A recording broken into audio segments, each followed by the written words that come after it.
প্রিয় অনার্সের শিক্ষার্থীরা, গত ক্লাসে আমরা তৃতীয় অধ্যায়ের সাজেশন নিয়েছিলাম। আজকে আমরা এই তৃতীয় অধ্যায় থেকে অনলি যে 5টা প্রশ্নের সাজেশন দেওয়া ছিল সেই 5টা প্রশ্নের সমাধান করব। এখানে খেয়াল করি যে যারা আমাদের শীটটি সংগ্রহ করেছেন অলরেডি এই 5টা প্রশ্নের সমাধানের ক্লাস আমাদের আপলোড আছে। জাস্ট কিউআর কোডটা স্ক্যান করলে ক্লাসটি দেখতে পারবেন। যারা ক্লাসটি করেননি আমি শর্টভাবে তাদেরকে আরেকটু ক্লাসটি সম্পর্কে ধারণা দিছি। যেমন প্রথম প্রশ্ন ছিল ওয়ার্ড প্রসেসর কি, কয়েকটি ওয়ার্ড প্রসেসিং এর নাম লিখো।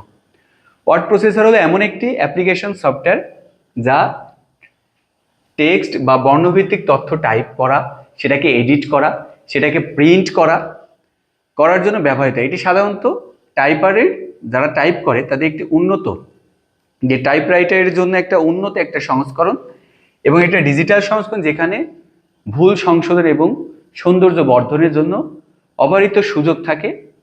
ওয়ার্ড প্রসেসরের প্রধান কাজ এবং জনপ্রিয় কিছু সফটওয়্যার এখানে তুলে ধরা হয়েছে। যেহেতু রচনামূলক প্রশ্ন, যে ডকুমেন্ট তৈরির ক্ষেত্রে ব্যবহার করা হয়, এডিটিংয়ের ক্ষেত্রে ব্যবহার করা হয়, টেক্সট পরিবর্তন, টেক্সট কালার ফরম্যাটিংয়ের ক্ষেত্রে ব্যবহার করা হয়, বানান সংশোধনের ক্ষেত্রে ব্যবহার করা হয়, ছবি ও টেবিল সংযোজনের ক্ষেত্রে ব্যবহার করা হয়, সংরক্ষণ ও প্রিন্টিংয়ের ক্ষেত্রে ব্যবহার করা হয়। তো মূলত আমরা পয়েন্টগুলো মুখস্থ করব। কয়েকটি জনপ্রিয় যে ওয়ার্ড প্রসেসিং সফটওয়্যার আছে তার মধ্যে সবচাইতে মাইক্রোসফট ওয়ার্ড, এটা সবচাইতে বেশি ব্যবহার করা হয়। অফিসিয়াল যে কাজগুলো আছে সকল কাজগুলো কিন্তু এই মাইক্রোসফট ওয়ার্ডে করে। গুগল ডক্স আছে, লিব্রে অফিস রাইটার আছে, তারপরে ডব্লিউপিএস অফিস রাইটার আছে, নোটপ্যাড আছে, এগুলো সব মূলত লেখালেখির জন্য ব্যবহার করা হয়। লাস্টে আমরা একটি উপসংহার টাইপের কিছু কথা এখানে লিখে দিব, লিখে দিলেই এই প্রশ্নের উত্তর হয়ে গেল। দ্বিতীয় প্রশ্ন, মাইক্রোসফট অফিস কাকে বলে? আমি ক্লাসগুলা লাইন টু লাইন আলোচনা করছি না এই জন্য, কারণ এই টপিকগুলোই তো আগে ক্লাস নিয়েছি, ওখানে একদম লাইন টু লাইন বোঝানো আছে। জাস্ট আপনাদের কোন কনসেপ্টটা মুখস্থ করতে হবে, এই অ্যান্সারিং বা রিভিশন ক্লাসে কিন্তু সেইগুলো আবার হাইলাইট করছি।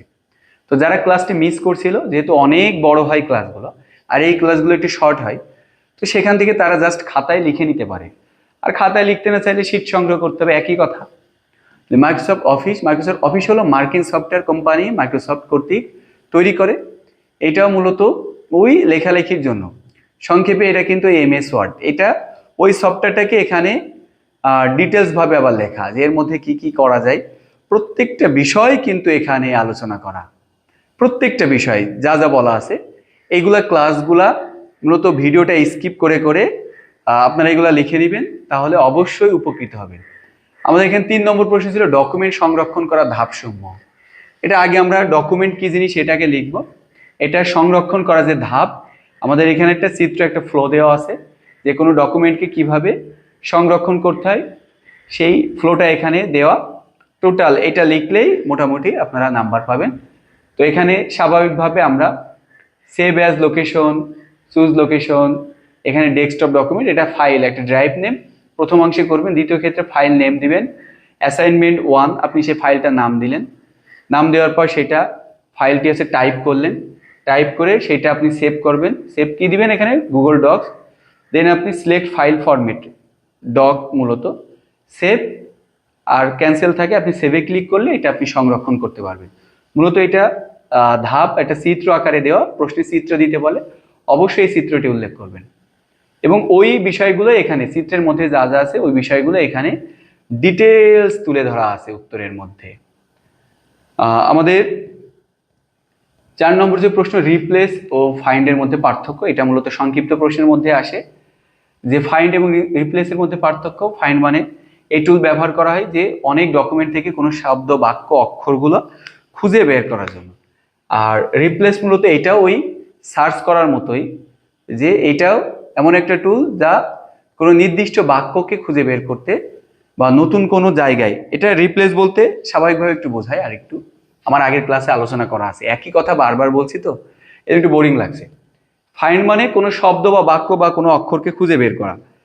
এবার হুট করে আপনার মনে হয়েছে যে আপনি লিখছেন রশিদ আইসিটি কেয়ার, কিন্তু যে এটা কয়েক জায়গায় লিখছেন, তো আপনি চাচ্ছেন যে রশিদ আইসিটি কেয়ারের জায়গায় আমি দিব শুধু আইসিটি কেয়ার, রশিদ কথাটা দিব না। তাহলে ওখানে কি করবেন, যে রশিদ যেখানে যেখানে আছে বা রশিদের জায়গায় আপনি দিতে যাচ্ছেন উজ্জ্বল আইসিটি কেয়ার। তাহলে রশিদ ওই কথাটা জায়গায় আপনি রিপ্লেস যদি করেন, রিপ্লেস অপশনে গিয়ে ওখানে এটা এমন একটা টুল, রশিদের অল্টারনেটিভ ভাবে আপনি লিখবেন উজ্জ্বল, তাহলে যেখানে যেখানে রশিদ আছে সেখানে কিন্তু উজ্জ্বল কথাটা হয়ে যাবে। দেন এই টাইপের একটা ছক করে ছকের মধ্যে যে তথ্যগুলা, সেই তথ্যগুলা সুন্দর করে তুলে ধরবেন, তাহলে হয়ে গেল একটা পূর্ণাঙ্গ রচনামূলক প্রশ্নের উত্তর।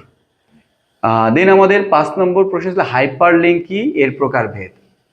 এখানে সংজ্ঞা লেখা আছে, সুন্দর করে সংজ্ঞাগুলো দেওয়া আছে, এই সংজ্ঞাটা দিবেন। দেওয়ার পর এর প্রকারভেদ যে ইন্টারনাল আর এক্সটার্নাল, এই দুইটা প্রকারভেদ এবং এর কাজসমূহ, এর কাজসমূহ সুন্দর করে আমাদের শীটের মধ্যে আলোচনা করা আছে। যদি কাজসমূহ লিখেন, দেন হয়ে গেল আপনার এই তৃতীয় অধ্যায়ের সকল কনসেপ্ট কমপ্লিট। আপনি যদি 9টা অধ্যায়, আমার মনে হয় 9টা অধ্যায় প্রতিদিন 2 ঘন্টা করে পড়েন আমার শীট থেকে, তাহলে 9 দুগুণে 18 ঘন্টা। এই 18 ঘন্টা যদি আপনি মনোযোগ সহকারে পড়েন, তাহলে আপনার এই যে আইসিটি অনার্সের যে আইসিটি, এই আইসিটি ইনশাল্লাহ 100% কমপ্লিট হয়ে যাবে। শীটের মধ্যে কিন্তু ওইভাবে গোছালো করে লেখা, এই সাবজেক্ট নিয়ে প্যারা নেওয়ার বেশি কিছু নাই। আপনি শুধু একটু মনোযোগ সহকারে যখন পড়তে বসবেন, 2টা ঘন্টা একদম মনোযোগ সহকারে পড়বেন। যারা শীট বাদে ভিডিও থেকে খাতায় দেখে দেখে লিখছেন, তারা আগে লিখে নেবেন, দেন হচ্ছে মুখস্থ করবেন। তা নাহলে আপনি ভিডিও দেখছেন আর এইদিকে বন্ধু চ্যাট করছে যে কোথায় আছিস, তাড়াতাড়ি বাইরে আয়, আপনার মন তখন একটু টান টান হয়ে যাবে, বাইরে থেকে ঘুরে এসে লিখবো কি লিখবো না, এটা কনফিউশনে পড়ে যাবেন। এই জন্য কী করবেন, আগে লিখে নেবেন, এবং পড়ার সময় যেন ওই চোখ বয়ে মন বিমানে এমন যেন না থাকে, সম্পূর্ণ ধ্যান ধারণটার মধ্যে রাখবেন।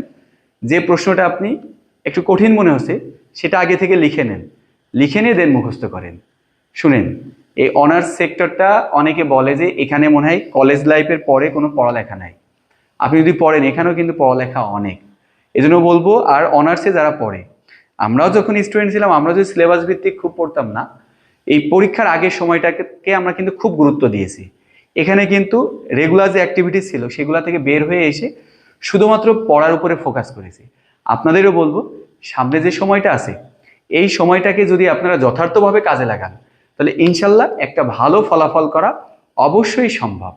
সবাই পড়তে বসেন, যে প্রশ্নগুলো রশিদ স্যার দিয়েছে সেগুলো অবশ্যই কমপ্লিট করেন। ধন্যবাদ, দেখা হচ্ছে 4র্থ অধ্যায়ের সাজেশন ও সমাধান ক্লাসে।